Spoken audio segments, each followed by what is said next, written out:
शेतकरी बंधूंनो नमस्कार।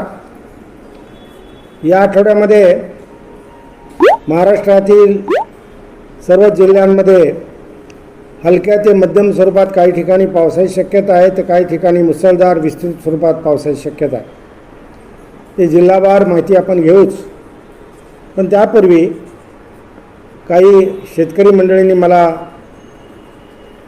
काही बाबी सांगितल्या, त्या आपण चर्चा करू। पाथरीहून टोंपे हे मधून मला सांगतात की पाऊस उघडणार कधी, कारण ऊन पडत नाही आहे, पिकं पिवळी पडू लागलेली आहेत। परंतु हा आठवडा पावसाचा आहे, ढगाळ हवामानाचा आहे आणि जुलैचा शेवटचा आठवडा हा अधिक पावसाचा असतो, हे मला सांगायचं आहे।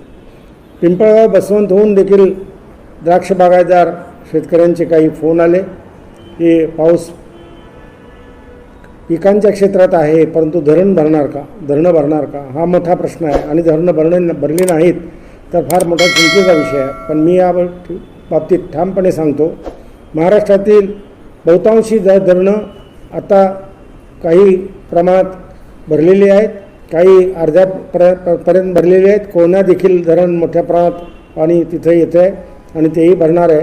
महाराष्ट्रातली सर्व धरणं या जुलैच्या काही शेवटच्या आठवड्यात लहान स्वरूपाची धरणं भरतील, तर ऑगस्ट आणि सप्टेंबरमध्ये पूर्ण क्षमतेनं मध्यम आणि मोठी धरणं भरतील। हा झाला पिंपळगाव इथल्या शेतकऱ्यांच्याबद्दलचा प्रश्न।